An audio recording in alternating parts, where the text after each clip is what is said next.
A verdict of obedience on a disobedient Muslim wife. This is a love story written in English and translated into Arabic by Dr. A. Ahmed. Copyright. All rights are reserved. All characters in this book are fictitious, and any resemblance to real people, living or dead, is purely coincidental.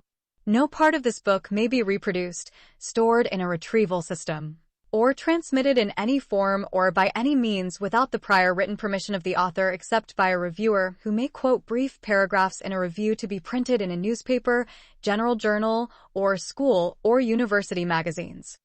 This story is about 3 Muslim girls who were subjected to gross injustice, severe violence, and abhorrent persecution by Muslim men, religious leaders, Sharia court judges, and police officers in the Islamic community and the religion of Islam and its hostile, hateful, and abusive teachings against women's rights, which are innumerable.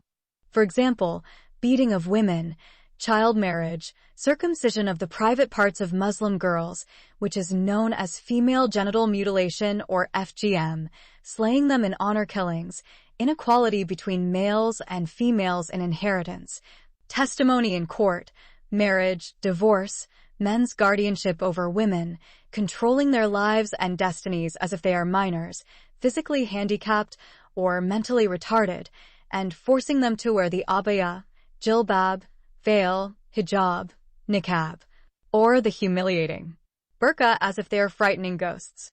Muslim men are allowed by the Quran to have sex or rather rape without the need for marriage captive women of war such as wives, daughters, sisters, and even mothers of the defeated enemies who are called unclean infidels. Islam forbids a Muslim woman to become a president of a country or a boss at work or a judge in court, and she is strictly forbidden to lead men or women in prayer as an imama. Moreover, the Prophet Muhammad said the woman is an unclean creature just like a dog and a donkey, and therefore as a defiled being she annuls or spoils the man's prayer if she passes in front of him while he is praying. Many Islamic countries prevent women from going to school and work, and they are not permitted to drive cars, bicycles, or motorbikes.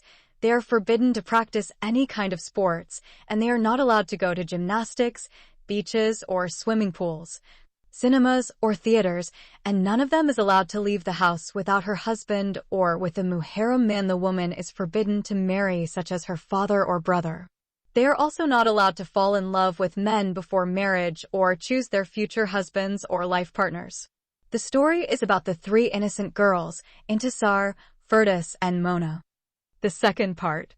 The abuse and suffering of the 2 innocent sisters Intisar and Firdaus. Chapter 31. The tragedy of the kidnapped and raped second innocent girl. Before Mr. Osman Al-Taib traveled to Al-Gadarif city for an emergency meeting with his partners in crime, he made some arrangements regarding his captive bride, Firdaus. With the help of his despicable servant Harun and the corrupt nurse Sakia, he managed to move the unconscious body of the dying girl Firdaus to a rented apartment in the most affluent area of the capital city called Al-Amarat. Then the evil old man ordered his wicked servant Harun to guard his 4th Muslim wife day and night. He told him to feed her nothing but a little food in her empty and hungry stomach and a few drops of water in her thirsty mouth, and that should be given once a day.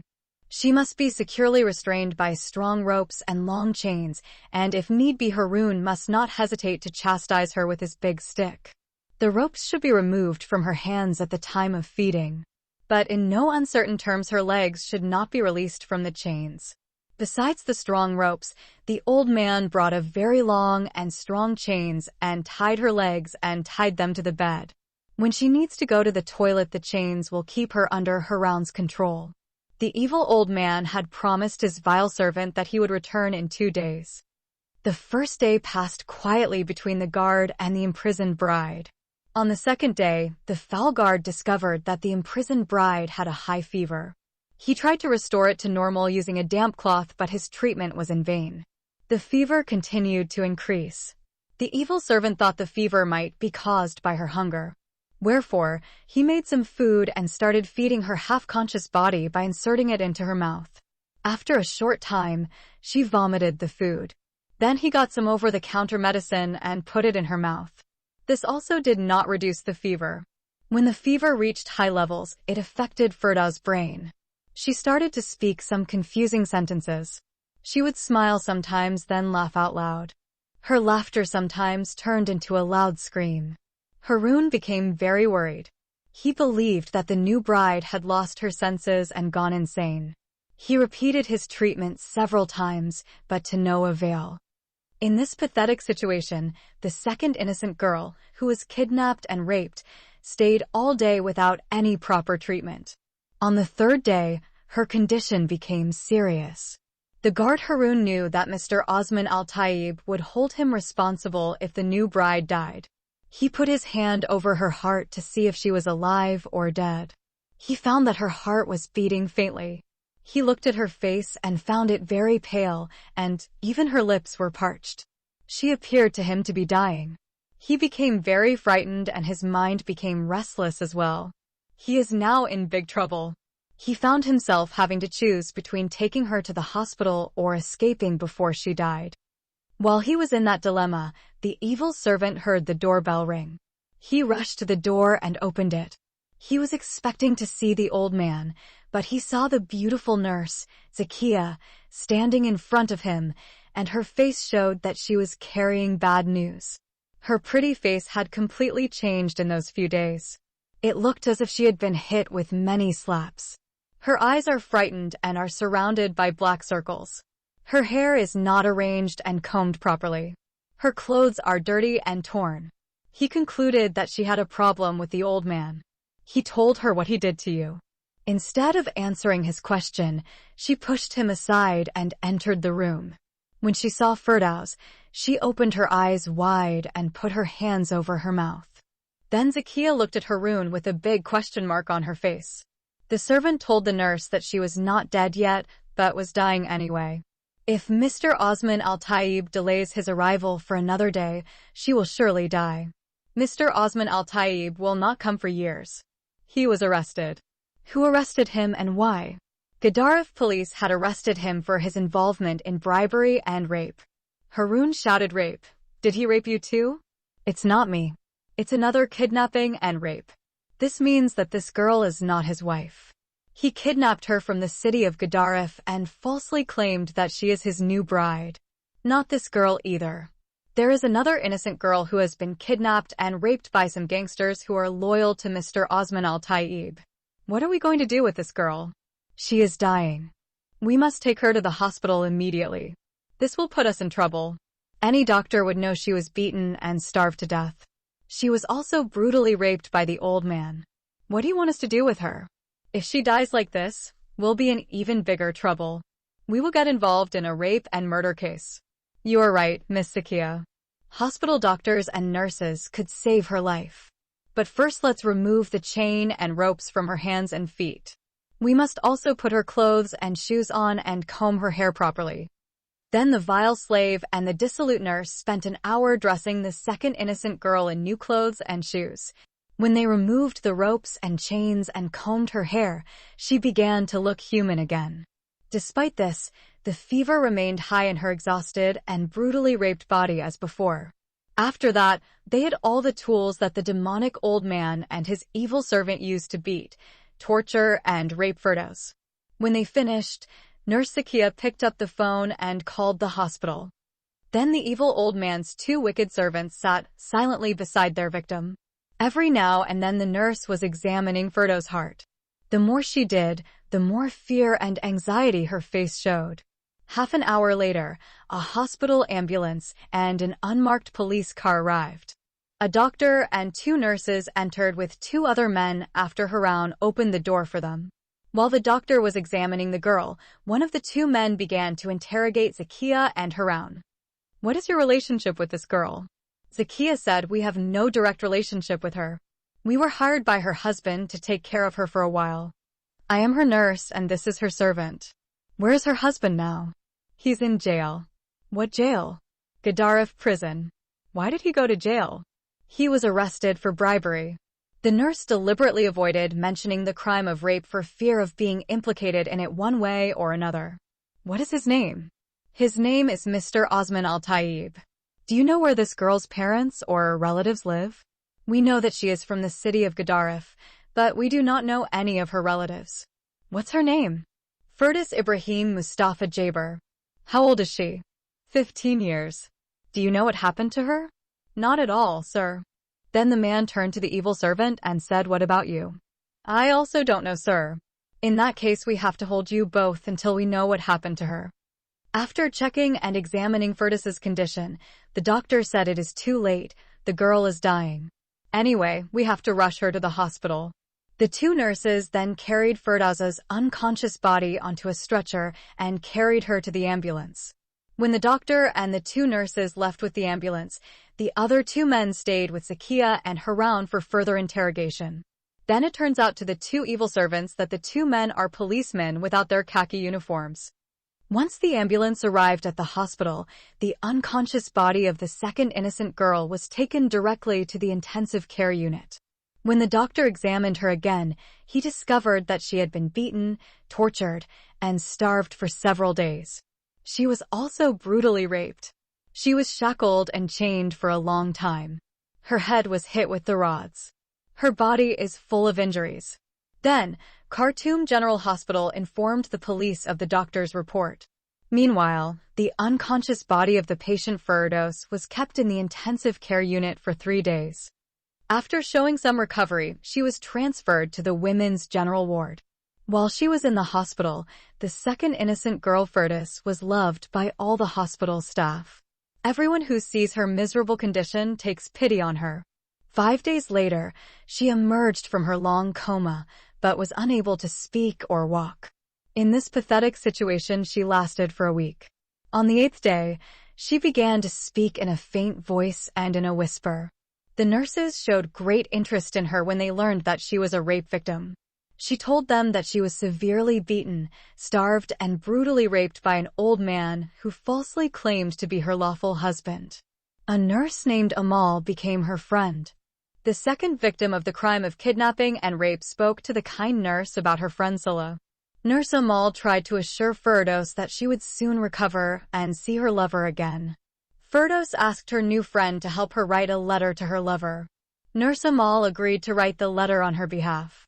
In great pain and sadness, Firdaus managed to dictate to Amal her first love letter to her friend Silla.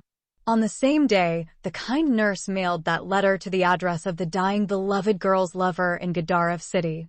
Meanwhile, as the doctor expected, the second innocent girl's condition did not improve much.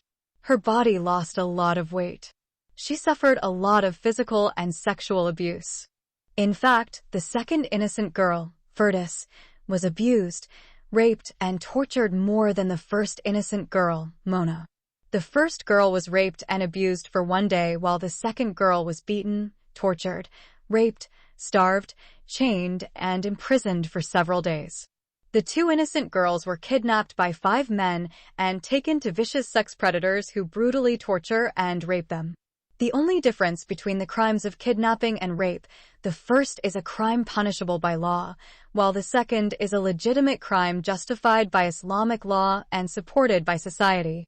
2 days after the second innocent girl, Firdaus sent her first love letter to her lover Silla. She began slipping into a coma again. Accordingly, the doctor put her in the intensive care unit. She continued in a comatose state inside the ICU without any progress. Moreover, she continued in a state of deep coma for several days until the doctor finally declared her clinical death. During that time, her new friend, Nurse Amal, did everything she could for her dying patient. She washed her clothes every day. She cleaned her body and combed her hair regularly. Sometimes she would spend the night at her bedside. But the innocent second girl, Firdaus, is not aware of all this caring and merciful treatment. The loving nurse wished that the boyfriend Silla would come before his beautiful girlfriend's soul separated from her dying body. In the meantime, after the arrest of the evil witch doctor, Hajj Muhammad, the older sister, Farida, returned to Abu Dhabi after her short vacation ended. She wanted to stay and fight those evil men who wronged her 2 younger sisters, Intisar and Firdaus, but because she is the only breadwinner in the family, she had to continue supporting her large family and return to her job in a foreign country. However, she returned to Abu Dhabi as a broken-hearted girl, feeling like a soldier who had gone to war in a far country and returned to her homeland as a defeated and humiliated girl. She blamed herself for not protecting her sister Firdaus from the evil old man. She knew that if anything bad happened to her underage sister, she would live the rest of her life with a troubled conscience and a broken-hearted girl. Nevertheless, Frida encouraged her sister's boyfriends with many words. Sami, Salah, Walid, Mona, her brother Osman, and her two sisters, Badriya and Intisar, have promised her to continue their fight until complete victory is achieved over all the evil conspirators. Osman assured her that he will not return to his boarding school in Kassala City until Firdaus is rescued from the evil old man and transported safely to her city and family. He also swore by God that he would not allow any of those wicked people to touch the finger of his sister Intisar. However, on the day the second innocent girl's first love letter arrived in Gadaref City, her boyfriend, Salah, and his friends planned to go for a picnic. The picnic was planned to celebrate the victory they achieved over their enemies, the evil old man Syed Osman al-Taib, the notorious womanizer Haj Muhammad, and his sixth criminal kidnapper and rapist the magician Omar Ibrahim Mustafa Jabir. This plan was made a few days after the arrest of the Grand Wizard Haj Muhammad by the police inspector Yasin. They are very happy when 3 of their enemies are captured and placed in remand prison awaiting their trials and due punishments for their heinous crimes. They believe that the remaining 3 enemies, the evil Imam, the bad politician, and the selfish Hassan, are not as dangerous as those who have already been arrested. They also believe that the second innocent girl Firdaus will be safe as long as the evil old man is in prison. Salah is quite sure that one day his girlfriend Firdaus will write to him and tell him where she is. On this hope eagerly awaits the arrival of her letter. Therefore, the first thing he would do every morning was check the mail. So that day, even though Salah and Sami are in a hurry to go for the picnic, they decide to look at the mail first. From the house, the 2 friends rushed to the post office and opened the mailbox. The lover was overjoyed when he found the letter addressed to him from his beloved girlfriend. The sender's name is written as Firdaus Ibrahim Mustafa Jabir. Sami also became very happy. Then the friend Sami told the happy lover Salah that Firdaus's love letter should be read in the hearing of all their friends, because not only she is loved by him, but all the other friends. Salah accepted Sami's proposal and decided to read the first love letter in the presence of all their friends. So, the 2 happy friends picked up the letter without opening it and rushed to the meeting place in Intisar's house. When they got there, they found Walid, Badriya, Mona, Intisar, and Osman ready to take part in the picnic. They have prepared many things. They spent a lot of money buying everything needed to have fun at the picnic site. Sami exclaimed happily, "We have good news." The first love letter from Firdaus finally arrived for her boyfriend. Salah said happily, and we decided to open it up and read it in front of you all. Because Firdaus, as Sami said, is dear to all of you. Shouted Intisar, "We all agree with Sami." Badriya said, "Yes, Intisar and Sami are right." Walid said, "I have a suggestion that the letter should be read at the picnic site." Salah said, "No way, I can't wait another hour. The love letter must be read here and now, and then we can go to the picnic with happy hearts." Intisar said, "I suggest that Mona read the letter to us." Salah said, "I agree with that." When he said that, he handed his first love letter to Mona for her to read. The first innocent girl took the envelope and smiled. Then she opened it carefully and, in a soft and sweet female voice, began to read it. Chapter 32. The love letter from the second innocent girl to her lover. My dear lover Salah, I miss you so much. Since we separated from each other in the city of Gadaref, my life has turned into an unbearable hell. I waited for you to come and save me from my kidnappers and the evil old man, but you did not come. I don't blame you for that. I know if you knew where I am, you would come and save me. I also know that you love me and will not hesitate to sacrifice your life because of me. I also assumed that Frida, Intisar, Sami, and Osman might have looked for me everywhere. The 5 policemen took me to Khartoum City and handed me over as the disobedient and runaway wife to the evil man, Osman al-Taib. He was staying at the Hilton International Hotel when the police brought me to him. He bound me with ropes and chains as if I were a madwoman or a dangerous criminal. He beat me with a heavy stick and did not feed me for 3 days. I was starving to death. He hired another evil man to torture and imprison me. This man has done me more evil than the vile old man. With the help of that ruthless man and another corrupt nurse, the evil old man raped me brutally and repeatedly. During my unbearable suffering, I hated myself. In particular, I hated my sister Intisar, who put me in this trouble. But, my dear Sulla, you should know that I do not hold you responsible for what happened to me. I blame Intisar and Sammy for that. My sister should have known that her love for the rich man's son would not work out for good. We, her family, and many of our good neighbors and friends had warned her in advance. But her selfish love blinded her eyes and made her refuse to listen to the wise advice of her mother, neighbors, and friends. Even her lover Sammy is another selfish boy. He defied society and challenged his father's authority. He should have known that his arrogant father would not allow him to marry a poor girl like my sister Intisar. Even though he knew and understood well that his rich family would not accept a girl from a poor family, he still played with fire and continued his crazy love. His blind love led his wicked father to do all these evils to me. Dear Sulla, my heart bleeds constantly and my eyes always shed tears. I did nothing to deserve this cruel torture and punishment. I have no hand in this deadly fight between father and son.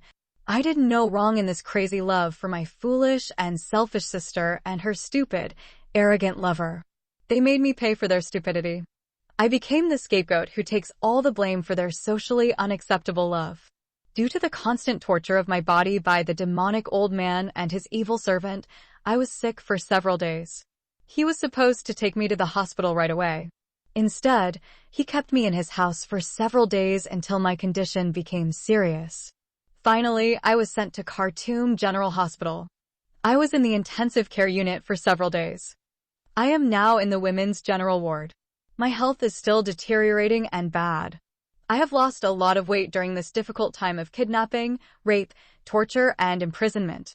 I know I will die soon. Last night 2 doctors spoke in English and I understood from their words that they had given up any hope of keeping me alive. Anyway, I'm glad I'm going to die soon. Death is better for me than living in this evil world. I know that if I lived any longer, I would always be the victim of rape and torture by the old monster who falsely claimed to be my lawful husband. He believed that he entered into a halal Islamic marriage contract with my evil brother Omar. And the Sharia court ruled that I became his disobedient Muslim wife, who must remain in the house of obedience. The law allows him to imprison me, beat me, and rape me until I am disciplined and tamed like a dangerous wild animal. I may die before this letter reaches you. It is the desire of my heart to be your life partner and to enjoy life with you. But the world is so full of evils that this desire cannot be fulfilled. Dear beloved Sulla, I would like to tell you that you are a great man. You taught me the meaning of love and the purpose of our life. You are the only person I have ever loved in my short life. I want you to always remember me. My heart cries for you. Many tears blinded my eyes. Please, Sulla, come to me as soon as possible and hug and kiss me. Come and heal my many wounds and remove the pain from my heart. I want to see you before I die. Please, dear Sulla, come quickly and take me in your arms before I die. I really miss you. In our short love, you gave me so much wonderful time. Come, dear Sulla, and save me. I miss those kisses and hugs we enjoyed during our short visit to Khartoum City.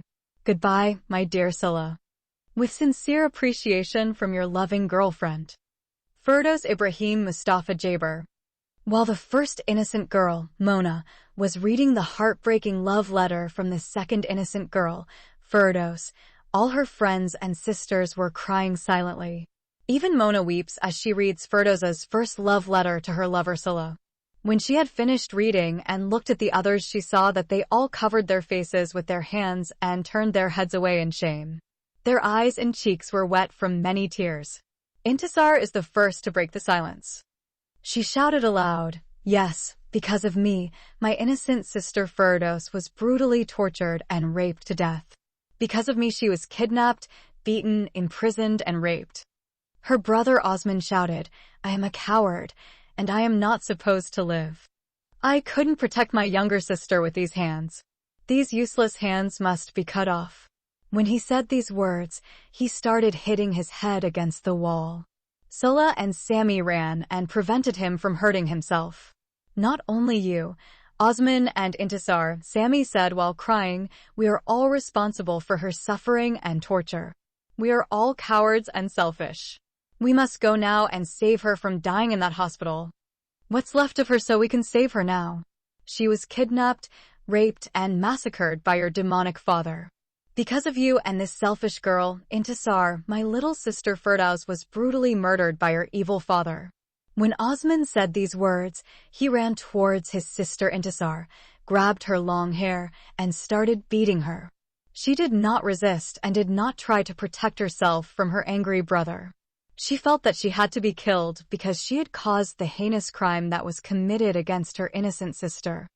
Walid and Badriya are the first to rush towards them and separate them.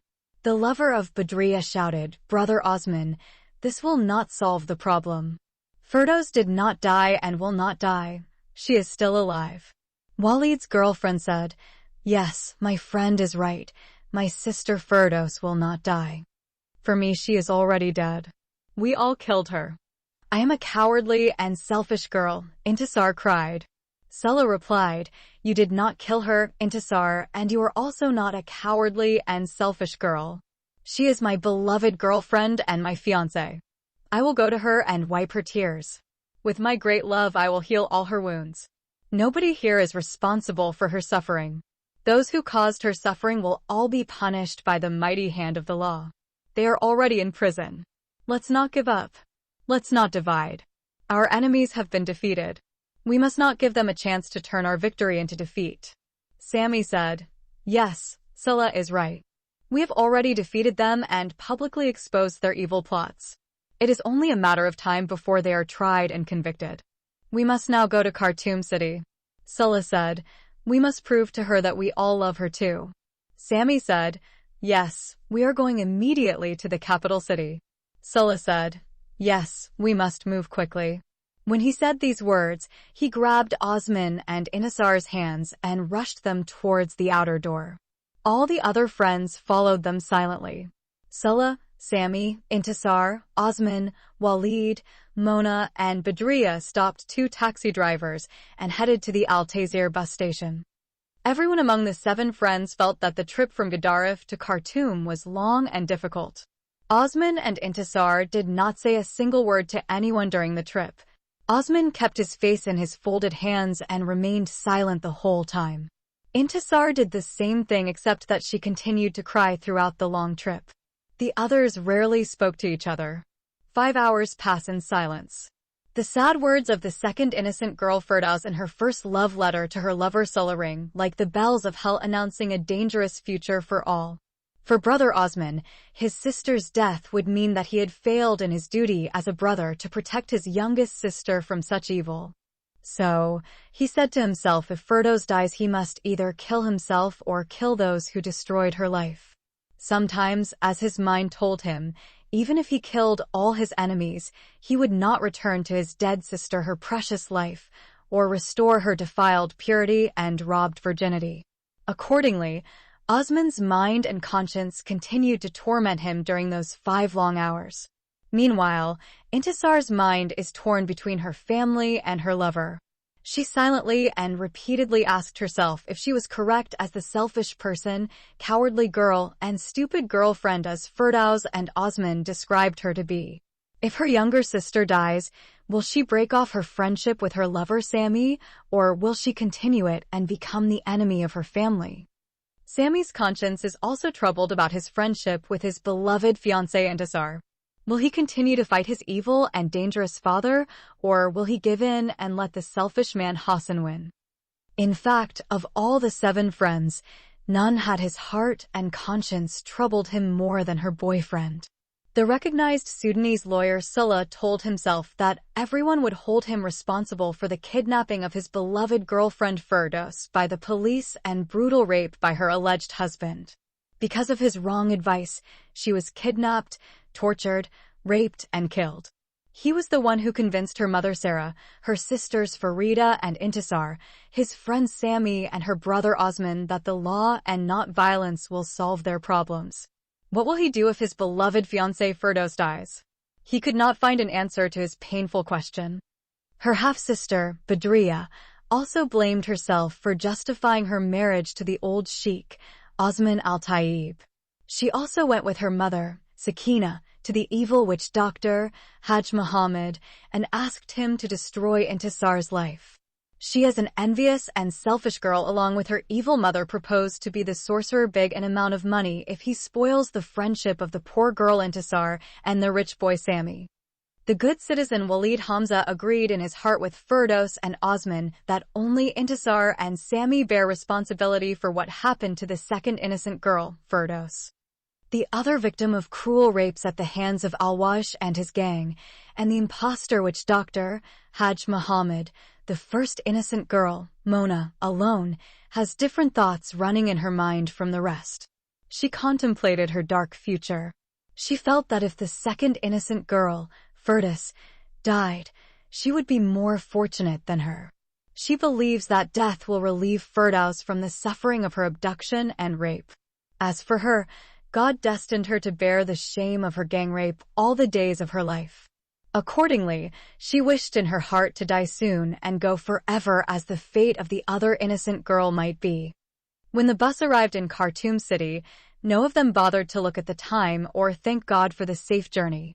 The 7 friends got off the bus one by one and headed straight to Khartoum General Hospital. While they were traveling in 2 cabs, they were feeling as if they were in a funeral procession. When they reached the gate of the Khartoum General Hospital, their hearts started beating fast.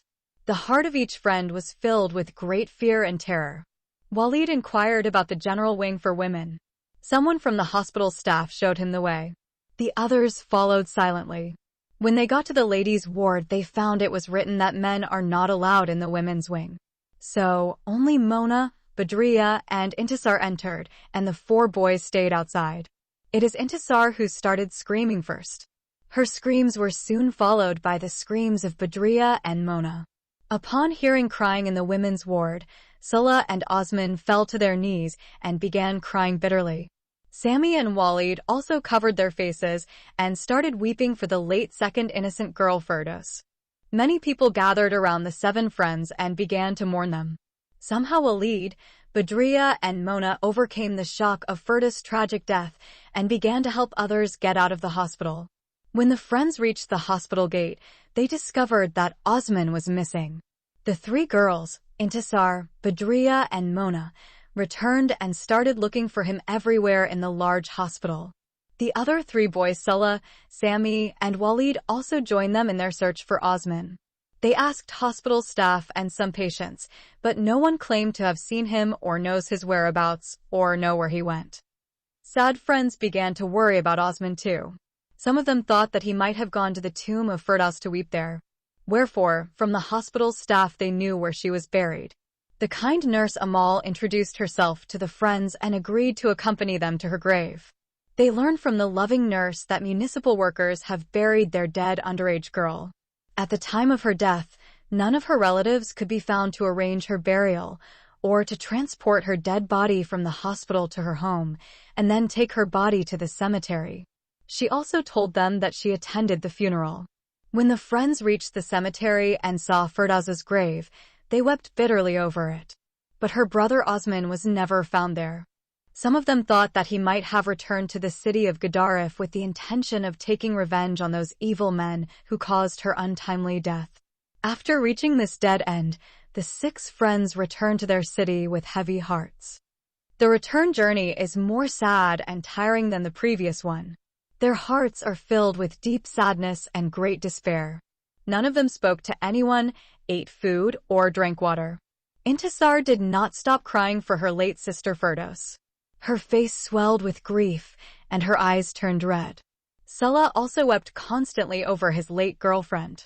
When they reached their city and informed the mother Sarah about the death of her beloved daughter, Firdos, she cried continually until she lost her voice. That night none of them slept. They spent the whole night next to the grieving mother. When the mother inquired about her only son, Osman. She was told that he had delayed his arrival for one day because he wanted to visit the grave of his late sister. The next day, Scylla and Sammy start looking for Osman all over the city. They knew that he probably wouldn't think of attacking his evil brother Omar, or the damned old devil Mr. Osman al-Taib, or the notorious womanizer Hajj Muhammad, because they are all being held inside Gaddarif prison. The remaining conspirators may be his targets, as he wants to exact revenge on them for the gruesome murder of his innocent sister. Accordingly, the two friends first went to Milana's house to search for their missing friend. When they reached his home, the evil religious leader did not allow them to enter his alleged holy abode and threatened to call the police if they refused to go. So did the evil politician, Mr. Majub al-Hilali, with them. His cowardly and selfish son Hassan was afraid to come out and confront them. That is why the two friends returned home disappointed. That night, the two friends decided to return to Khartoum City the next day. Sammy spent the night at Scylla's house, and early the next morning they traveled back to the capital city. When they arrived in Khartoum, they reported to the police about their missing friend, Osman Ibrahim Mustafa Jaber. They also advertised his name and picture in local newspapers, TV channels, and radio stations. Meanwhile, they searched for him everywhere, but all their efforts were in vain. When they returned to the police headquarters 2 days later, they were told to go to Khartoum General Hospital and look at the body of a young man who had been found floating on the Nile River. Unfortunately, in the autopsy room in the hospital, the two friends Sammy and Scylla discovered that the anonymous dead body was that of Osman Ibrahim Mustafa Jaber.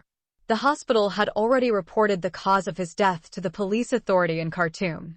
According to the medical report, the unknown young man committed suicide.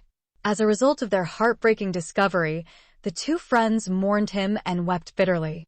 With hearts heavy with great pain and saddened by the tragedy of the deceased Fergus and Osman, the two friends Scylla and Sammy returned to their Gaddarif city, bringing with them the dead body of the brother of Frida, Intisar, Omar, Badriya, and the late second innocent girl Firdos Ibrahim Mustafa Jaber. Chapter 33. The son of Satan punishes two evil criminals. The number of dangerous bodyguards inside Al-Gaddarif Central Prison increased by 2 after the arrest of the fugitive gang leader, Al-Wash al-Ajabo, and the guerrilla man, the hammer Shakash Wad al-Haram. Before that, there were 17 bodyguards led by a notorious criminal named Koko Wad al-Shaitan. When the apprehended ringleader, the beast man Al-Wash, entered the prison, he bowed to his old gang leader, Koko, the son of Satan. In reality, the two were a ringleader and his assistant before Koko was arrested 7 years ago and sentenced to life in prison. After his arrest, the beast Al-Wash became the leader of the gang and Hammer Shakash his assistant. Together, the trio worked outside of prison for robbery, murder, kidnapping, rape, and armed robbery. From the inside, their activities continued in the form of extortion, harassment, and smuggling of cigarettes, snuff tobacco, drugs, and alcoholic beverages inside the prison. One day these 19 bodyguards came together to lay out their evil plots, and Koko the son of Satan was sitting in the middle surrounded by his gangsters. From Shakash the Hammer, the gang learned that the magician Omar has switched sides and sold him and his monstrous leader Al-Wash to the sniffer dogs. By the way, the gang calls every police officer the community dog. According to the report of the gorilla man, as soon as he left his house, the traitor magician Omar called the police and reported his whereabouts. So, Police Inspector Hussein arrested Shakash and falsely accused him of the crime of the hiding magician. All members of the gang agreed to execute the traitor, the sorcerer known as Omar Ibrahim Mustafa Jaber. Before carrying out the death penalty, the gang decided to use him to blackmail his rich son-in-law. Therefore, the main topic of the meeting is to devise a plan to blackmail the wealthy business tycoon, Mr. Osman al-Taib. Why don't we kidnap Badriya, the magician's sister, and force him to pay a ransom, otherwise we will rape and kill her? Hacked the gorilla man. Al-Wash said that this may not work because the man who sold his leader would not hesitate to betray his sister as well. A man like him could sell his sister as a wife or a slave to another man if he paid him the appropriate price for her slavery and rape. Hammer said, "Let us kidnap the wizard Omar himself and threaten his rich son-in-law that we will kill him if he does not pay a huge ransom for his release." Alwash said that such an idea is also not good, and he added, "I believe that the rich man bribed the police inspector and released the magician, not because he loved him, for there is no person who loves a criminal except a fellow criminal like him. I think the rich man did it because of his reputation in the community. For him, the death of his brother-in-law, the sorcerer Omar, would be a great relief. Then the rich man's wife or daughter would be the right choice," said Hammer. "It's a very good idea," says the devil's friend Coco, "but unfortunately all our best men are here. Our men outside the prison may not be able to handle the kidnapping and extortion plan." Alwaj said, "I have a good idea. Let's send one of our men to the magician Omar to force him to write a confession of his involvement in the crime of kidnapping, rape, and bribery, which acquitted him. Then we'll use the confession papers to blackmail the rich man." "Brilliant idea," said Coco Wad al-Shaitan. When the bodyguards plotted their plan to blackmail the magician and Mr. Osman al-Tayyib, the door of the barrack suddenly opened, and the prison guards brought 2 human corpses and quickly threw them away and disappeared. "Shut the door hurriedly because the jail guards won't risk their necks trespassing on the bodyguards' territory." The gangsters looked at the 2 bodies for some time and concluded that the dead bodies were brought in by the community dogs in order to accuse them later in court of murdering them. So they're about to engage in an uproar and protest, but Coco ordered Shakash the Hammer to check the 2 bodies first. The gorilla man approached the bodies and used his legs to examine them. He kicked the first body until it turned over. It is found to be the body of an old man, but his face does not show whether he is alive or dead. Then he turned the second corpse over, and when he saw its face he jumped back and shouted loudly that the jail escapee, the traitor Omar, had been caught by the dogs. All the bodyguards ran towards the body and surrounded it. For some time, they looked at him with contradictory feelings mixed with bitterness and pity. Then their leader Coco Wad al-Shaitan opened his mouth and said sarcastically that this will be the end of all of you cooperating with the police dogs. Alwaj said sarcastically, "It is true to say that if your finger becomes a policeman, cut it off from your hand, and then throw it into the fire and burn it to ashes." "Our master, Coco, the son of the devil, do you want me to wipe this traitor out of existence?" Shakash shouted angrily. The son of Satan said, "Do not kill him. We want him to extort his son-in-law, the rich man. But he could die at any moment." The monster shouted, "We must save his life." "Who is the old man that brought with him?" asked the gorilla man. The beast said that his face had been disfigured by the beating of the dogs. "Perhaps the 2 were arrested on the same charge," Shakash said. "Whatever the charges against them," Coco Wad al-Shaitan said, "we must save their lives and discover later their relationship and crimes." Accordingly, the bodyguards benefited from every available medicine that they smuggled into the prison. On top of that, there is a doctor who was recently arrested for a secret abortion he performed on a teenage girl who had conceived an illegitimate child before marriage. The girl claimed that she was raped by her uncle, but she could not prove the crime of rape, and therefore the Sharia court ruled that she be stoned to death. This doctor admitted in court that he had performed hundreds of abortions on unmarried girls who bore illegitimate children. Based on his confession of his crime, he was sentenced to life imprisonment with hard labor. The gang forced him to treat the old man and the magician. The next day the doctor declared the 2 men fit to speak to. When the gangsters tried to interrogate the old man, they discovered that he had become temporarily deaf and mute. But they come to know from the magician that the old man is his rich brother-in-law who paid a huge bribe to the corrupt police inspector Hussein and cleared him of the crime of kidnapping and rape of the first innocent girl Mona. The old man's enemies had learned of the bribery and reported it to the police authority. As for the ambush set up by the police, which caused the arrest of Shakash and Alwash, the magician Omar somehow convinced the bodyguards that he had no hand in that trap. Moreover, he assured them that he is still loyal to the gang. Accordingly, the number of Coco's gang increased that day by 1 member. Meanwhile, the evil conspirator, kidnapper, rapist, aggressor, and murderer of the late second innocent girl Firdos, the evil old geezer Al-Sayed Osman al-Tayyib, remained in his physical incapacity for 3 days. The harsh beatings he was subjected to in the interrogation room almost turned him into a lifeless corpse. He became like a statue. He has a mouth, but cannot speak. He has eyes, but he cannot see. He has ears, but he cannot hear. He has teeth, but he cannot eat. And he has legs, but he cannot walk. Every prisoner who saw him concluded that the old jackal would die at any moment. However, on the fourth day, the devil's firstborn began to regain his senses one by one. On the fourth day, he began to see the prison and the prisoners, and what he saw was his abhorrence. On the fifth day, he began to hear, and what he heard he did not like. On the sixth day, he walked around with great difficulty. On the seventh day, the evil old man miraculously began to speak.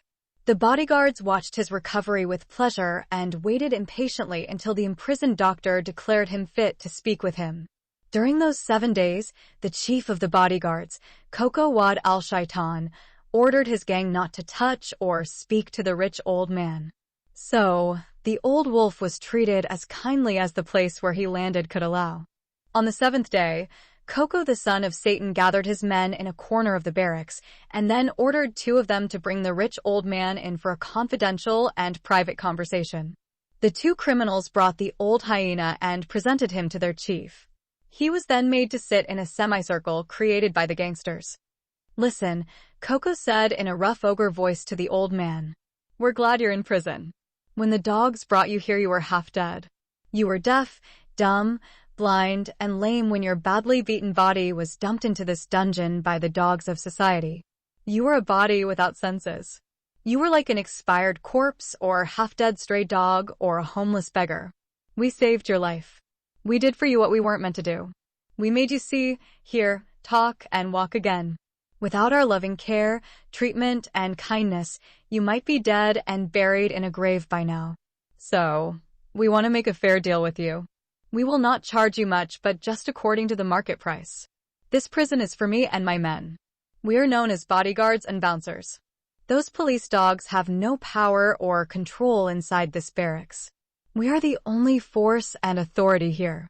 If you accept our financial bargain and pay us regularly and justly, you will live in peace between us. We will take care of you and will not let anyone harm you. But if you refuse to obey and not pay us, we will beat you mercilessly daily as long as you are here.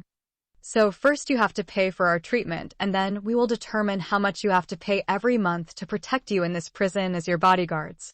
The old man heard these words without believing his ears. Being a miser businessman, he was not used to giving his money without expecting a profit in return. Moreover, he is not convinced of the absolute power that the leader of the gang claimed to have in prison. That is why he said to him, "Above all, I did not ask you and your men to spare my life. You did it of your own free will. However, I am very grateful to you for what you have done for me. Maybe when I get out of this shitty place, I'll give each of you a little gift as a token of appreciation. In terms of protection inside the prison, I don't need your protection. I am a man of great wealth and influence in society and can take care of myself. I can buy all the police authorities with my money." Koko Wad al-Shaitan did not expect the old man to refuse his request. So being a left-handed man, he raised his hand, which was the size of a cricket bat, and then hit the old man's face with full force. The old geezer felt as if he had been slapped by a lion. As a result, he was turned upside down and his body was thrown 2 meters away. Koko got to his feet immediately and all the bodyguards stood with him. He cried like an angry beast and said, "Lift up this old crook to teach him a hard lesson." His order was immediately carried out by 4 gangsters. And they happened to be Alwash, Shakash, Abu Shakura, and the magician. Traitor Omar abandoned his alleged son-in-law and took the side of his gang. Therefore, he does not care if Koko Wad al-Shaitan will beat Mr. Osman al-Tayyib to death or flay his body while he is alive. Then they brought the old man before their angry ringleader. This is how the evil old man is raised. Alwash and Shakash hold his hands, and Abu Shakura and the magician hold his legs. Then they stretched him like a piece of wet cloth attached to its 4 corners to dry. By that time the son of the devil Koko brought his long stick and started caning the old man on his back, buttocks, legs, and hands. The beating was so painful that the old man started screaming loudly. To prevent the loud screaming, Coco asked one of his men to insert a dirty cloth into the stubborn old man's mouth. The order was executed and the screaming stopped immediately, but the beating continued. When Coco's strength was exhausted, he asked his men to abandon the old man's body. The 4 bodyguards released the body and the evil old geezer fell heavily on his face. His nose is the first organ to hit the hard ground, followed by the teeth and forehead. So, his nose, mouth, and forehead started to bleed copiously. It is a very painful experience for the despicable old man. From shoulders to feet, his body is burning with fire. He could neither cry nor scream, but started rolling on the ground like a snake. The bodyguards surrounded him, and whenever he reached one of them, he kicked him like a soccer ball. Then Coco ordered his beastly assistant to knock the old man with his stick. The dangerous beast Alwash preferred to strike him on the soles of his feet. Wherefore, he ordered 5 gangsters to lift the old man up. This is how they carried him. 2 of them pressed his shoulders and hands to the ground. 2 raised his 2 feet. The 5th one sat on his back and pressed his stomach to the ground. Then the old man's shoes were taken off his feet. The angry beast took the same stick from Coco the son of Satan and began to beat the old wolf on his bare feet. The old man started screaming like a man who had fallen into the hands of Boko Haram terrorists. So, the dirty cloth was again inserted into his mouth. He began to fight for his release, but his efforts were in vain. At that time of torture and unbearable pain, the old man once again remembered the late second innocent girl Firdaus. How she begged for mercy, and he did not have mercy on her. He understood the evil he had done to her, and which the just God now demanded of him. For all this, the wicked old man did not repent of his many sins. The monster beast man kept hitting him until he ran out of energy. Therefore, he stopped and told his men to release him. When they released him this time, his body remained motionless. Finally, Coco the son of the devil asked his men to carry the half-dead body of the stubborn old geezer and throw it into one of the dirty toilets. When the bodyguards came to fetch the wicked old man's body a few hours later, they found him crawling like an old snake out of the smelly toilet. They seized the badly hammered body and presented it before their angry ringleader. The bodyguards surrounded the body again and waited for further orders from their commander. "Do you still think you can protect yourself from us?" Coco Wad al-Shaitan shouted angrily. The old man said in a low voice, "Please don't kill me, sir. We don't kill people here. We torture them, and this is worse than killing. Please don't torture me again. Are you ready for the deal, or do we continue to torture you?" "I am ready." When Coco Ibn Iblis heard those promising words, he ordered his men to sit down and relax. Then he brought a paper and a pen and told the wealthy old man to write down what he was going to tell him. 2 gangsters helped the old serpent sit up, supporting his back against the wall. "I, Mr. Osman Al-Tayyib, authorize Mr. Harun Abkar Jabrin to withdraw the amount written in a separate check attached to this letter of authorization. The same gentleman would come every month to withdraw a fixed sum of money by a check which I would issue regularly. Please do not hinder or delay him." After the old man had set the date and signed the authorization letter, Coco forced him to write a similar letter to his female secretary to get his checkbook. "Dear Miss Shyness Jamil, greetings with dripping of love. I lost my checkbook. Would you please send me another checkbook with the bearer of this letter, the Honorable Mr. Harun Abkar Jabrin?" Then above note was then dated and signed by the rich old man, and the 2 authorization letters were smuggled out of the prison by a janitor. A day later, the same messenger brought the checkbook. Then the son of Satan and his gang made a deal with Al-Sheikh Al-Ghani. According to the deal, the suspect Mr. Osman Al-Tayyib has to pay a large sum of money for the medical treatment given to him by the ruthless gang of Cuckoo the son of Satan the devil inside the prison. Moreover, he agreed to pay a large sum every month for his safety and protection inside the barracks of the bodyguards. After this deal, the gangsters treated the old man well. It so happened that a few days after the day a secret extortion deal was made between Coco's gang and the evil old man, another suspect came from another barracks during his free time to inquire about his suspected close friend, Mr. Osman Al-Tayyib. Unfortunately, the inquirer fell into the hands of the ruthless bodyguards. Coco the son of the elf shouted at him with a coarse voice like an angry ogre, "What is your crime? The Inquirer said I am not a criminal. I have been falsely accused. Some wicked people sent a prostitute to my sacred abode and then charged me with false charges of rape and public deceit. But I am innocent like wolf, innocent of the blood of our prophet Yusuf bin Yaqub. Do not care about that, Coco said again in a harsh voice. Every suspect here is innocent in his opinion. But why did the police dogs throw you into the dungeon? I do not know the reason. I am an innocent man, the firstborn son of Satan said angrily. Listen, I ask you the last time, and I don't want to hear your funny answer. Why were you arrested by the police? I am a social counselor. Some people out of jealousy reported me to the police, and I was arrested for rape and social fraud. What kind of social deception do you practice? Is it religious, political, or are you a lawyer? I am the greatest of all these great men of our community. What kind of prankster are you? I told you I'm not a scammer. I am a good citizen who has dedicated most of his time to doing good for the community. You crook, Coco shouted angrily. If you want me to pluck out your nails and rip off your ears, repeat those lies again. You can fool people out there, but not me. I am a dangerous criminal and the son of a notorious criminal. I spent 40 years of my life cheating, deceiving, stealing, extorting, kidnapping, raping, and killing. So, I can smell a criminal many miles away. Ever since I saw you, I knew you were a big prankster. I warn you one last time not to play games with the most ruthless and dangerous gang leader in the city. I am the god of this country. Even Satan trembles when he sees me. Every cop pees in his khaki uniform when he hears my name. I was arrested for public deception and rape of a prostitute. What is your profession? I am a witch doctor, an African Jaws, and a great sorcerer. So, you are some kind of a magician charlatan who practices black magic.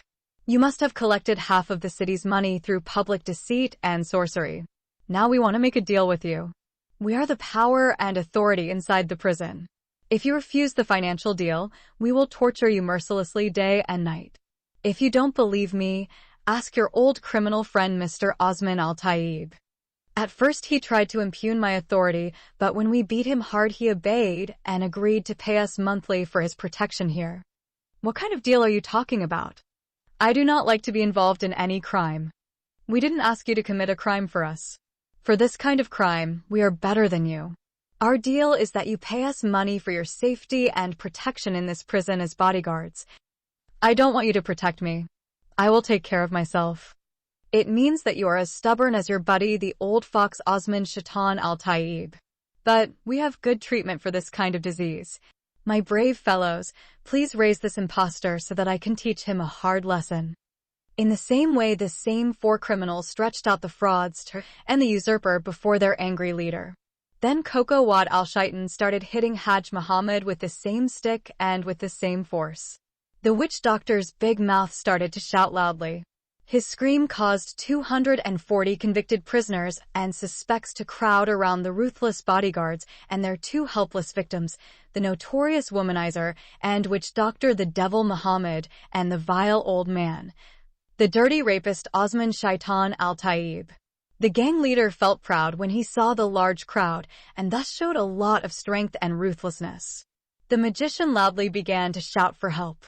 Then Coco ibn Iblis, the accursed devil, ordered his men to insert a piece of dirty cloth into the mouth of the great Antichrist. A large, contaminated piece of filthy rag was fetched and then forcibly inserted into the big mouth of Hajj Muhammad until he was suffocated. 10 minutes after the beating, the child of Satan Coco ordered his men to leave the prankster's body. The 4 bodyguards quickly left the huge body. The witch doctor's body fell to the solid ground. Hajj Muhammad suffered more injuries and pain than the old man Satan Al-Taib. The famous sorcerer started moaning like a wounded beast. Now he can neither move nor cry. Coco approached him and spat in his face and said harshly, "Can we make the deal now, or do you still think you can protect yourself against us? We have many ways to torture you. This is only the beginning." Hajj Muhammad used his head to respond negatively to the gang leader's request. Coco felt challenged and humiliated in front of his men and the onlookers. Then the outraged son of Satan grabbed Hajj Muhammad's ears and began to rip them off and take them out of his watermelon-like big head. Some of the prisoners closed their eyes. Others turned their faces away. The evil old man started crying for his vile friend and then closed his eyes as well. Nevertheless, the bodyguards and some ruthless criminals continued to look on in complete amazement until Hajj Muhammad's ears were ripped off by Coco. Blood gushed out from his deformed head like a red liquid. Then the son of Satan raised the witch doctor's ears, which were completely covered in blood, and started to roar like an angry beast. Some of the prisoners are terrified by the horrific scene, and so they start screaming for help. Their screams made Coco more angry. He started kicking, slapping, and hitting everyone. The Rangers joined their ringleader in his brutal attack. The terrified prisoners kept running and screaming inside the barracks. Meanwhile, Hajj Muhammad and the old man are trodden under the feet of the crowd and are almost killed in a stampede. When the commotion rose inside barracks number 13, some of the jailers ventured to see what was going on inside that bottomless pit. None of them wanted to enter or go near Coco's dungeon. They were used to hearing some screams every now and then of a prisoner inside that place. But today they sensed that something extraordinary had happened. When they looked through the bars, they saw each prisoner chasing another inmate. However, the prison guards could not figure out the cause of the deadly fight. They are afraid to go in and stop the disturbance. Sirens are blaring throughout the prison building. 3 false codes are declared before the correct one is declared. The red code for a fire, the black for a possible bomb, and the purple for hostage-taking. The prison guards of the other barracks were also confused and then started running aimlessly. Finally, they hear the orange code indicating the heavy human causalities. Another announcement followed, directing them to the correct place where violent prisoners were. Every prison guard, every police officer, and every medical staff must proceed immediately to barracks number 13. Please be fully armed and ready for a possible violent confrontation with these dangerous criminals. The siren went on for 20 minutes while this announcement was repeated over and over. It was considered an urgent emergency. In a short time, hundreds of prison guards, police officers armed to the teeth, and medical personnel gathered around barracks number 13. Even the cooking staff, sweepers, carpenters, and other maintenance staff who were not ordered to attend presented themselves. The announcer finally came in, holding a microphone to the loudspeaker in his hand. So, he began loudly announcing to the violent prisoners in Barracks 13 that they should surrender. Although he repeated his declaration with several threats, the quarrel did not stop. By this time, the quarrel had evolved from a quarrel into a fight, and from a fight into a deadly battle. Many of the prisoners were killed or seriously injured and fell to the ground. Finally, they heard the loudspeaker announcing the start of the attack. Every prison guard and policeman must be ready to attack. First, we will shoot tear gas and then attack. Please be brave and fight against these violent detainees. Fight the good fight as you are brave vigilantes and guards protecting the community. After that, tear gas was thrown through every window and door inside barracks number 13. When the smoke spread everywhere, the attack began. The prisoners in the other barracks started screaming loudly, thinking that the prison guards had set fire to barracks number 13 because they wanted to burn the inmates alive. The chief of the jailers ordered his men to throw tear gas in all the barracks. The orders were obeyed, and thus tear gas was spread throughout the prison. Al-Ghadar Central Prison has become like a huge building that was attacked by some of Al-Qaeda, Hezbollah, Hamas, or ISIS suicide bombers. When the police force entered barracks number 13, they found that the battle had stopped. Tear gas has blinded every inmate. They handcuffed them all and took them all outside their barracks. Then they made them kneel in rows. The seriously injured prisoners were taken on stretchers to the hospital. Among the seriously injured were the evil sheikh, the old man Osman al-Tayyib, and the vile sorcerer, Hajj Muhammad. The old dragon is crushed and his nose breathing out fire with venom, while the great mage had been seriously trampled underfoot and had completely lost his ears. When the head of the prison guards questioned the surrendered prisoners about the cause of the deadly fight, he is told that a new suspect from another barracks has challenged the authority of the ruthless ringleader Coco Wad al-Shaitan and his evil gang. Such a challenge had never happened before, so Coco got angry and cut off the opponent's ears. The head of the jailers inquired about the white weapon that the dangerous gang leader used to cut off the suspect's ears. All eyewitnesses swore to God that Coco did not use a knife, dagger, or sword to tear off his ears except for his bare hands. However, this report was not accepted by the head of the prison guards. He could not believe that someone could rip off the inmate's ears with his bare hands. All the prisoners of barracks number 13 were forced to remain on their knees while handcuffed throughout that night. The next day, the gang leader Coco Wad al-Shaitan and his gangsters were severely beaten by the prison guards and then locked up in isolated cells. The prison guards used long clubs and whips to punish the violent gangsters. Meanwhile, Hajj Muhammad and Mr. Osman al-Taib remained in the intensive care unit of the prison hospital. Yet the old man became permanently lame and the witch doctor forever deaf and earless. Those who knew the mighty sorcerer Hajj Muhammad and his clean business of black magic before interpreted the deadly fight in a spiritual way. They believed that the great witch doctor unleashed billions of his invisible evil, impure spiritual servants, and their demonic leader, the fearsome Dracula Daldoom, and that those demons had possessed Coco's gang members and other prison inmates and staff. So those billions of devils rebelled and caused a deadly battle between their leader Lucifer, Cuckoo, the son of Satan himself, and his demonic host. Among the defeated enemies were the famous wealthy business tycoon the old man Mr. Osman al-Taib, his friend, the mighty witch doctor Hajj Muhammad, hundreds of jailers and police officers, and all the rest of prisoners. Some eyewitnesses inside the prison claimed to have seen the sack darkness Mr. Daldoom when he manifested himself inside the haunted barracks number 13 and unleashed billions of demons that possessed the body of everyone in the prison. Chapter 34. Platonic Asexual Love versus Erotic Love. The brutal rape and heinous murder of Firdaus and the suicide of her brother Osman become a heavy blow to the love affair between Intisar and Sammy. It almost meant the end of their friendship. After those tragic events in her family, Sarah, Intisar's mother, threatened to disown her daughter if she continued her love affair with the son of that human beast Osman al-Taib, who raped to death her innocent daughter Firdaus. She also swore by God and her prophet Muhammad that she would cut off one of her breasts if she saw her daughter again with the son of that evil old man. Therefore, Intisar has been in a serious dilemma for a long time. Her lover Sammy tried by all means to win her heart again, but he couldn't do it. Even his friend Sulla tried to explain to her that her lover might end his life if she left him at this critical stage in his life. Nevertheless, the beloved girlfriend remains steadfast in her decision to end her love affair with her lover Sammy. Meanwhile, Intisar and Mona became very close friends. Howbeit, through Sulla and Mona's continuous sincere efforts, Intisar agreed to meet Sammy secretly at the desolated house of Badriya's blind grandmother. Their meeting at first is not very successful, but as they meet again and again their love is gradually rekindled. However, they knew and understood that they had a huge mountain of glaciers and a dangerous valley full of human beasts and countless other obstacles that they had to overcome before they could achieve victory. Meanwhile, during those secret passionate meetings, Sulla and Mona also became friends.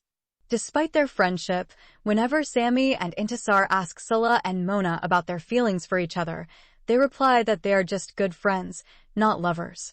They claimed that their relationship is like that of a brother and a sister.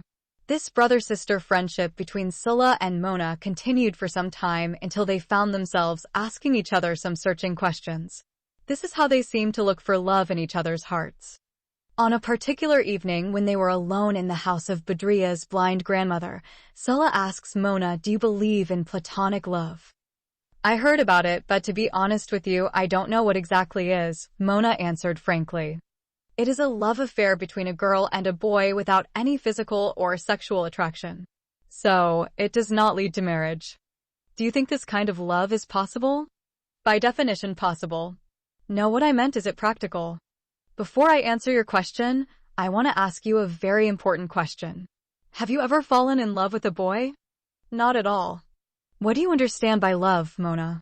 Love means that boy and girl love each other very much. For example, Sammy and Intisar are in a love affair. Do you love Sammy and Intisar? Yes, I love them. Do you love me? Yes, I think I love you too. This means that you love many people. I don't think I could fall in love with so many people.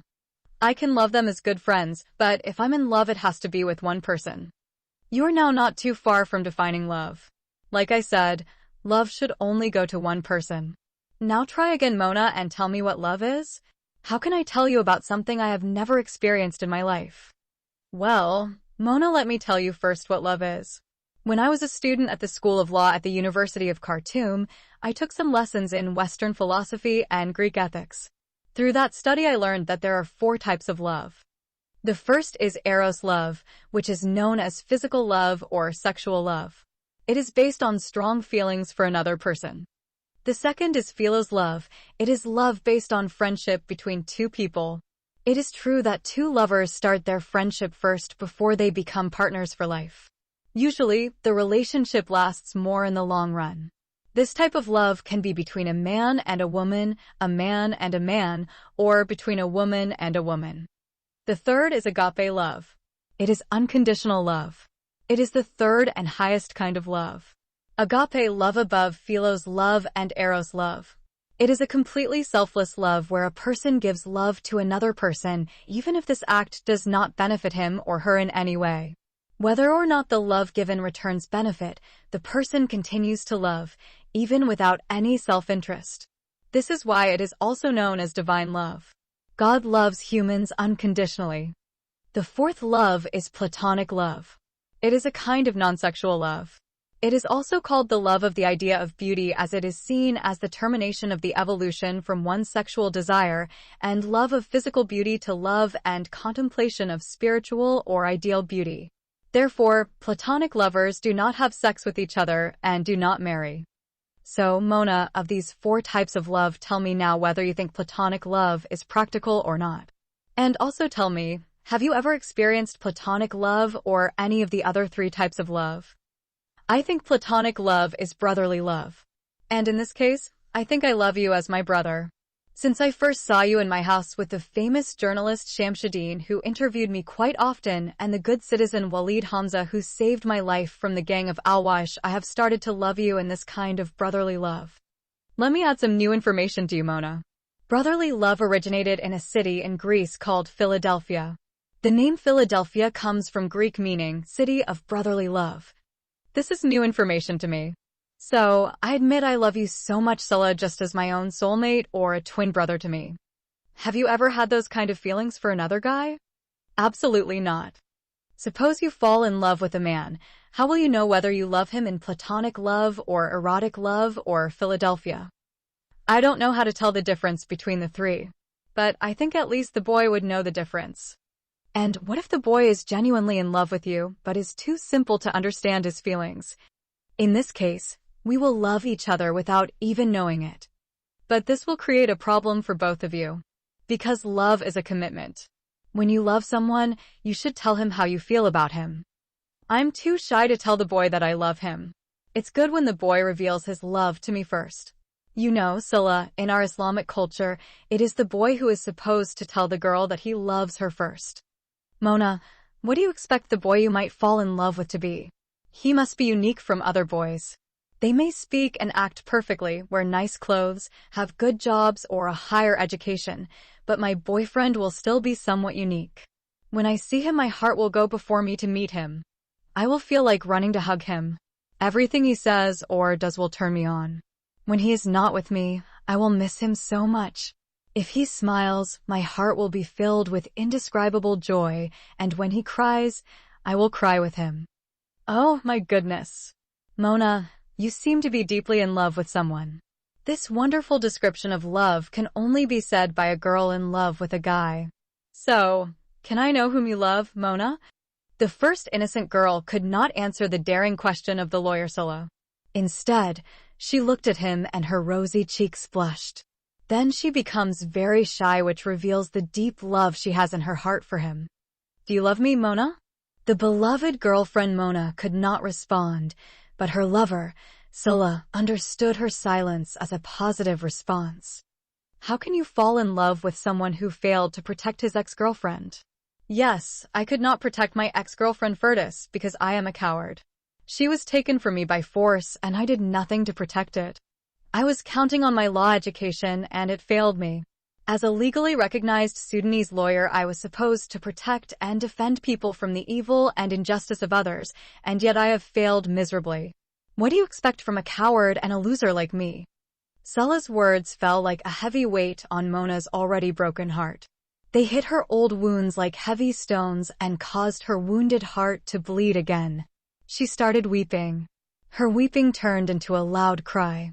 Salah immediately realized that he had made more than one grave mistake by sharing the burden with a girl whose suffering was similar to that of his late girlfriend Firdos. He is already aware that Mona once lost hope in life, but he came into her life and restored that hope.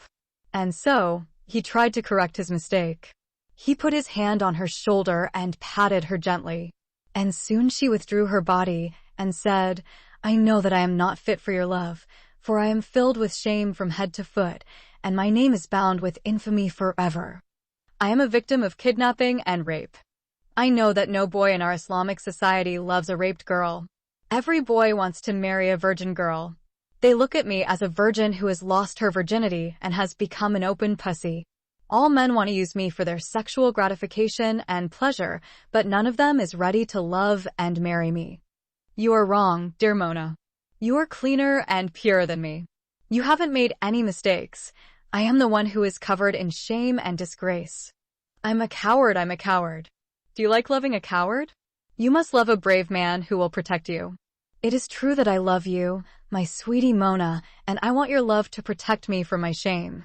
But this shows how cowardly and selfish I am. Salah, I need your love too. I want you to love me and through your love remove the pain from my heart. I want you to fill my heart with love that cannot be uprooted." When she said these words, Mona felt Salah embracing her. She answered him with all her being. She responded with great passion and hugged him as well. The two new lovers began kissing each other like lovers who met after a long separation. Their kisses are not like those of ordinary romantic lovers, but they're full of true passion. The miracle is that they actually heal each other from their wounds.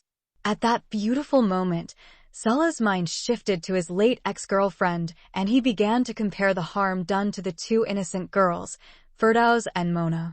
He felt that he would always be haunted by the heinous crimes committed against the two dearest girls he had ever met. Firdaus is dead, but lamentation and revenge still float to the surface from her grave. Mona is alive, but she also needs revenge. Suddenly, Salah pulled himself out of that beautiful moment and said to his new girlfriend, "Mona, you should know that I love another girl." "Who is she?" "Before I tell you who she is, would you still love me if you found out I loved her more than you?"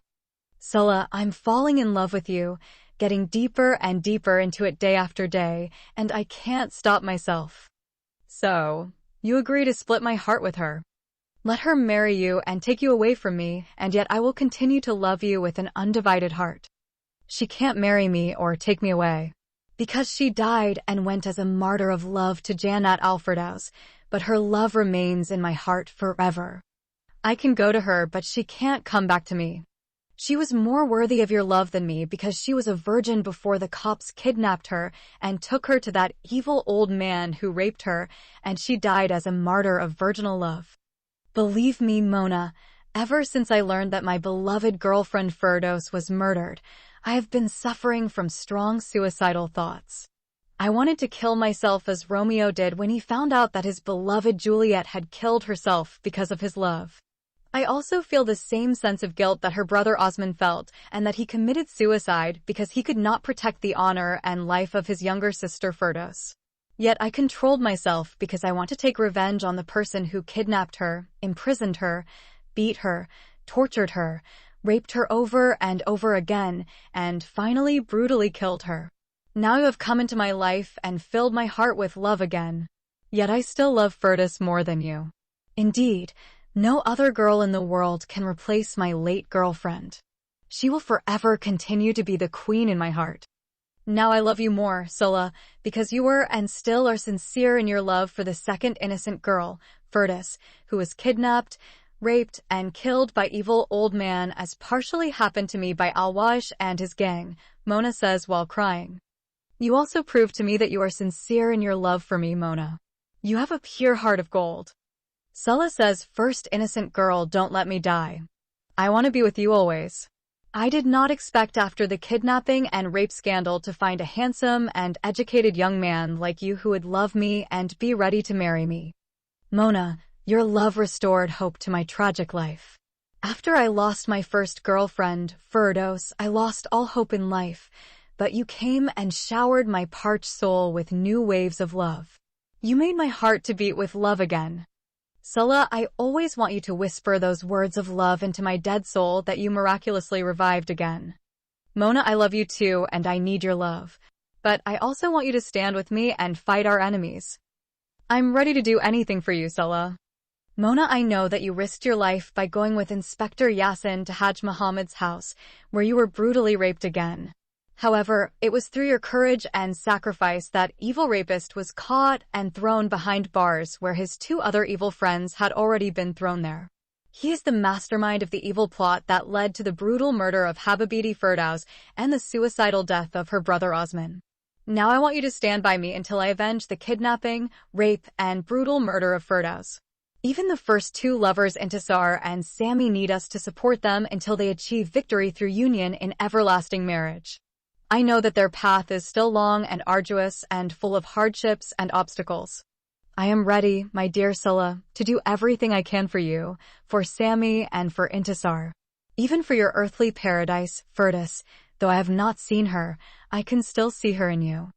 Revenge on those who killed my first girlfriend Firdaus is very urgent. That is why Sami, Intisar, and I decided to go to Khartoum City to inquire about her murder. Her case will be my first in court. As a recognized Sudanese lawyer, I must prove before the criminal court in the capital city of Sudan that she was a victim of kidnapping, rape, and murder, and not a disobedient Muslim wife, as the Sharia court in Gadaref city issued a verdict of obedience against her. I agree with you, my dear Sulla. Will you come with us, my dear Mona? Yes, I am ready to come with you, my friends. I will not rest until that evil old man, Osman al-Taib, is convicted and then punished for his heinous crime. I want him to be found guilty as a rapist and murderer and hanged to death for his crimes of kidnapping, rape, and brutal murder that he committed against my eternal girlfriend Firdaus Ibrahim Mustafa Jaber. Me too, my beloved Sulla, would like to finish the 12th grade and join the University of Khartoum and join the Faculty of Law and become a female advocate for Sudanese women and defend them in a court of law against misogyny, injustice, and violence that they suffer in their country. Those misogynistic teachings are supported by false religion and clothed with the attires of satanic divinity. Chapter 35. Human Injustice Against Innocent Animals. The four friends Sami, Intisar, Sulla, and the first innocent girl, Mona, traveled to Khartoum City 2 weeks after the day the newly united lovers revealed their deep love for each other. Their visit to the capital city did not begin with the investigation into the murder of the second innocent girl, Firdaus, as previously planned. Instead, they decided to spend the first day sightseeing. From the bus station, they headed to the Stars Hotel near the international airport, where they booked Intisar and Mona together in one room and Sami and Sulla in another room. It was the same hotel Frida, Sami, Intisar, and the late Firdaus stayed in during their previous short visit to the capital city. The four lovers spent their first night resting. On the second day, the first place they visit is the zoo. Intisar is the first to enter her favorite place. She is excited to see her lovely monkeys after such a long absence. When she reached the single cage of the two monkeys, her anticipation began to fade. She was disappointed.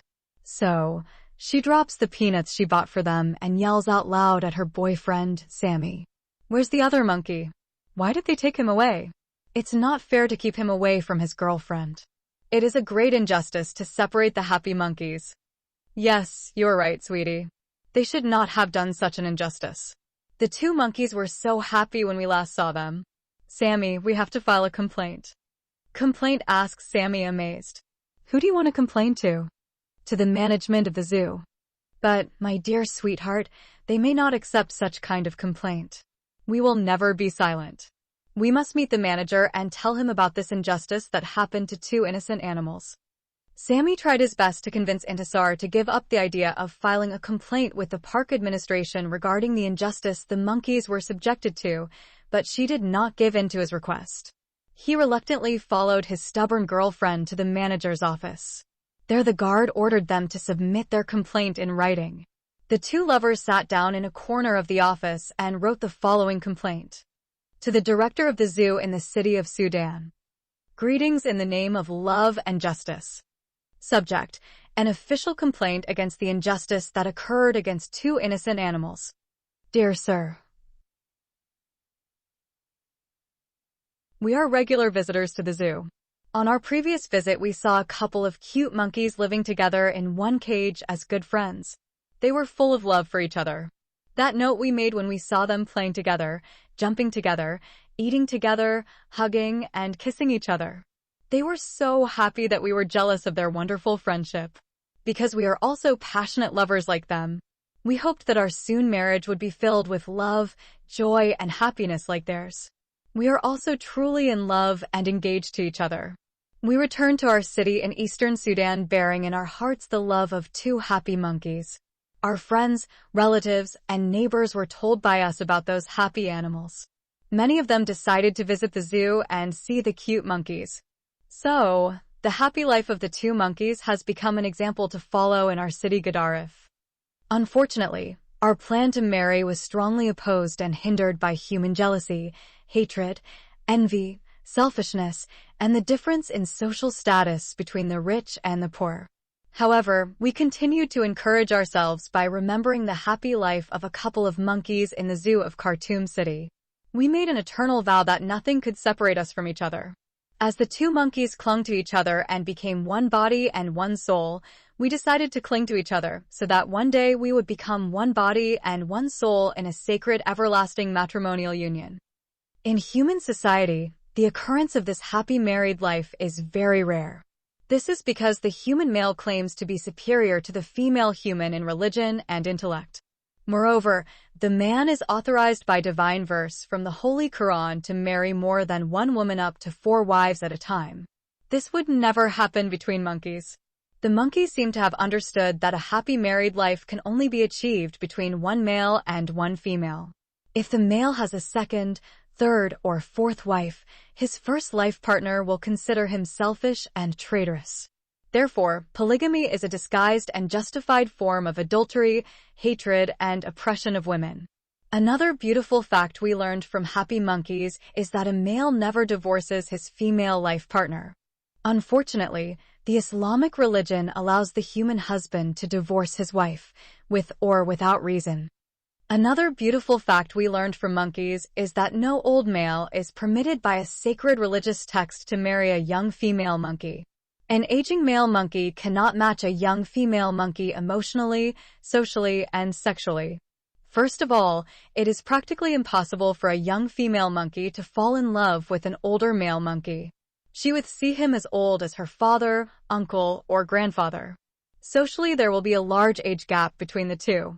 The young wife will find the elderly husband old-fashioned in his dress, conservative in his thoughts and views on life, and very serious in everything.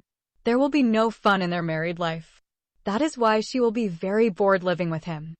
Sexually, she cannot have any sexual attraction towards him. Therefore, their sex life will always be one-sided.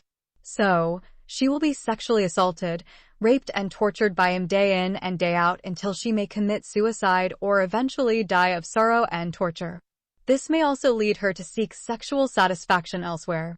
Besides, she will have many competing rival wives whom her selfish and unfaithful husband gets through polygamy, which is considered permissible marriage in Islam. These rival wives are called darat or harmful women by society because they cause harm to the first wife of the polygamous husband. With them, she will fight a bloody war of jealousy every day, because she will consider them intruders who stole her husband's heart. Even her children would be disliked and hated by the rival wives and their children. These are just a few observations in our lives that we discovered when we compared our miserable human life to that of happy animals. Unfortunately, when we got back to the zoo today, we found that one of the happy monkeys was missing. At once we decided to bring it up to you. The lonely monkey looked very sad and almost died of grief for his lost partner from the cage. All the joy, love, and happiness we saw on his face last time is gone. In their place we now see anger, bitterness, frustration, and deep sadness. From his sad and gloomy face, we deduced that he was depressed, despaired, desperate, and suicidal. Most likely he is on hunger strike because he refused to eat the delicious food we gave him. He abstained from eating the Sudanese peanuts, which it is his favorite dish. Therefore, it is the cruelest form of injustice in life that an innocent animal should ever be exposed to, because the separation of lovers is worse than death. Accordingly, we beg you, in the name of heavenly divine justice and earthly erotic love, to spend most of your time and effort in searching for and finding the stolen male monkey as soon as possible, and then returning him to his female partner in the cage. Also, the culprit who caused such a painful separation of the two happy monkeys because they were the happiest lovers in the world must be punished. At least he should be fired immediately and also expelled from this cute zoo. He should also be prevented from going to any public place where there are innocent children and women. He should even be forbidden to visit the place where lovers and married people come to have fun together. This urgent complaint was written and signed by two eternal lovers, Sammy and Intisar. When they had finished writing their complaint, they blessed it with their warm kisses, then handed it over to the doorkeeper and waited with great expectations for justice to be served by the zoo's management. The security guard entered and came out with the same message. Intisar and Sammy are surprised that their letter was rejected by the general manager of the zoo. When the keeper gave it back to them, they saw that it was written on the bottom of it in big red letters. I had no time to spend looking for a missing dump animal and no time to waste considering such a petty complaint. The manager's harsh response made Intisar cry and shed hot tears. Then the lover held his sad girlfriend's hand and led her out of the management office. When they reached a far corner, Sammy allowed Intisar to bury her face in his lap and cry over the sad end of the two happy monkeys. While she was weeping bitterly over the unjust separation of the beautiful monkeys, many visitors to the zoo came and inquired about the reason for her great grief. When Sammy told them the reason, a few of them responded in the positive, but the majority of them were disturbed and considered her mourning ridiculous, and that she was stupid like a child. But among the inquirers there is an old man who has a different reaction than the others. "I see a sad girl crying there," says a Sudanese sage to himself.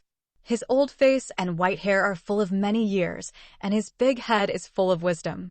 Then he slowly walked towards the two grieving lovers and asked politely why the beautiful girl was crying. Sammy explained the reason with respect and interest. When the wise old man heard the reason, he sat down and put the big walking cane on his lap. Then he looked left and right.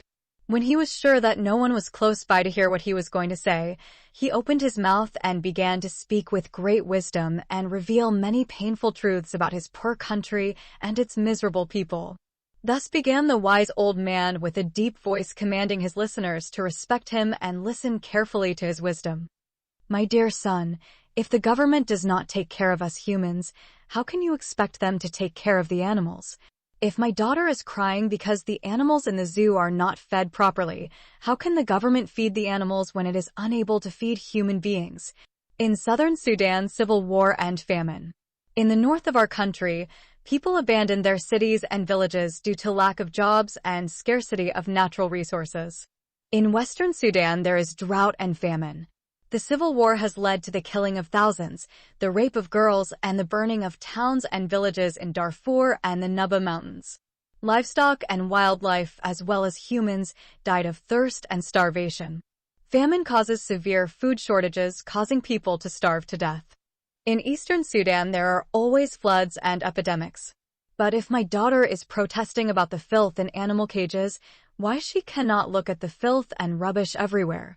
Believe me, my son, I have lived in the city, which is supposed to be the capital of Sudan, since my childhood. In my area, we clean our homes every day and throw our rubbish outside in the dumpster. Municipal workers didn't bother to remove it for weeks until the garbage container overflowed. Nobody is there to collect trash. The same rubbish we threw away is back inside our house. Not only does our garbage come back to us, but with it flies, mosquitoes, rats, lizards, and cockroaches by the millions. Sometimes dangerous insects such as snakes and scorpions appear in our house. So, if government officials don't bother cleaning our city, how can you expect them to clean animal cages? When the wise old man had spoken out his wisdom and finished his honest speech, he looked expectantly at Sammy to see if he had made his point. But he noticed that he was still whining and that his girlfriend was crying nonstop. I thank you, sir, for your interest in our country and its people, but my girlfriend does not cry over what you have mentioned. She cries over the painful separation of the two happy monkeys. What did you say? Exclaims the Sudanese wise man. For the injustice done to the two happy monkeys. What kind of injustice was done to the monkeys? Did they sell them because there was no money? Or did they eat their flesh for lack of food? Not that either, sir. So, what kind of injustice are you talking about? We've been here before and saw two happy monkeys living together in one cage. They were so happy that we humans would be jealous of their camaraderie. Wherefore, we decided to follow suit. Unfortunately, when we came today, we discovered that one of the monkeys was not present. The remaining female monkey looked very sad, hopelessly depressed, lonely, and suicidal. We fear that if nothing is done to restore her missing lover, she may kill himself or die of grief. So, we filed a complaint against the injustice done to the two happy monkeys. We expected the zoo to accept our complaint and return the missing male monkey to his caged female partner. Instead, our complaint was dismissed in a very insulting manner. So that's why this girl is crying, asks the wise old man. In other words, she is lamenting the separation of two clumsy animals. Yes, sir. Look, my son, says the great sage angrily. But this time, his wisdom slipped out of his gray head, and in its place uncontrollable anger appeared. Therefore, the sage man said seriously to Sammy, I am old and have a long experience with women. I have been married to 4 of them, but I find them almost identical in their thinking and behaviors. Whether they are young or old, beautiful or ugly, rich or poor, they have the same mindsets. That is why take my wise advice and follow it. If this girl is your sister, take her to your house and then beat her with a big stick. If she is your wife, divorce her immediately or punish her with your long whip. If you have a child with her, keep her hanging on your ropes and marry another girl besides her. But if she is your fiancée, do not marry her. Get rid of her as soon as possible and find another girl who is wise and reasonable and hook yourself her. Never associate yourself with such a silly and stupid girl. She is dumber than the 2 stupid animals that she is crying for their separation. When the old man gave Sammy his so-called wise advice, he took his walking cane and slowly walked away until he disappeared into the crowd. However, Intisar continued to cry for a long time. She has not heard anything from the wisdom of the Sudanese wise man. Baby, how long do you want to cry for those 2 stupid monkeys? Sammy's mind seems to have been infested by the wise words of the great Sudanese sage. Please stop crying and let's go and find our human friends Scylla and Mona. It's lunchtime. Intisar says while still crying, what will we do if what happened to the 2 monkeys happens to our relationship? Of course, this will not happen to us. We are human beings, not animals. We are rational beings with free will. No one can separate us. Scylla and Firdaus were sane human beings with their own free will, and yet they were torn and separated forever by Sharia law. What happened to Scylla and Firdaus is sheer evil and gross injustice. However, as human beings, we have the right to fight back and resist such inhumane treatment. They tried but failed, so who can fight and succeed against the Islamic laws of our country? These religious laws are a violation of human rights. We should not accept them. We can refuse to accept them, but they will still apply to us. This is exactly what happened to Scylla and Firdaus.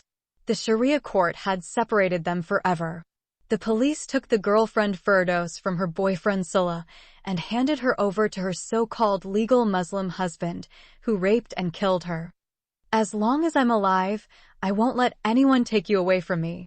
Only if I am dead can someone kidnap and rape and kill you. My dear Sammy, can you fight against the law? Can you prevent the policeman from taking me by force to Hassan Majub al-Hilali? Can you prevent him from raping and killing me as your father did to my sister Firdaus? And when this evil happens to me, will you forget me and go and love another girl as your friend Sulla did with Mona? I am not like my evil father, Sammy shouts angrily, and I am not like my friend Sulla. I am Sammy, and what I said I will do for you. There is no power on earth or authority in this world that can take you away from me. Sammy, I know you love me and I trust you, but in this country we are just as helpless as those two innocent monkeys. I know that you will try to do everything to prevent the law enforcement officers from taking me away from you. But don't forget that you have limited power. We will be victims like Sulla and Firdaus. When the 5 policemen raided our house and arrested my sister, I tried to prevent them from kidnapping her. They beat me and then dragged her against her will and took her to your evil father's room in the hotel where she was bound with ropes and chains. After that, she was severely beaten, starved, and brutally raped to death. Fine, my dear Intisar. I agree with you, I can't defeat the police officers. But I have a good plan for us. To avoid falling victims to these unjust religious laws, I suggest let's run before it's too late. Sammy shouts Intisar. Where should we run to and how can we do it? We must escape from this country. Where can we go? We will go to one of the secular Western countries. Germany, France, America, Australia, Canada, or any other Western country. If we do, we will no longer be subjected to these unjust Sharia laws. No one there can take you from me by force. Women have equal rights with men. There is no Islamic law or Sharia court there.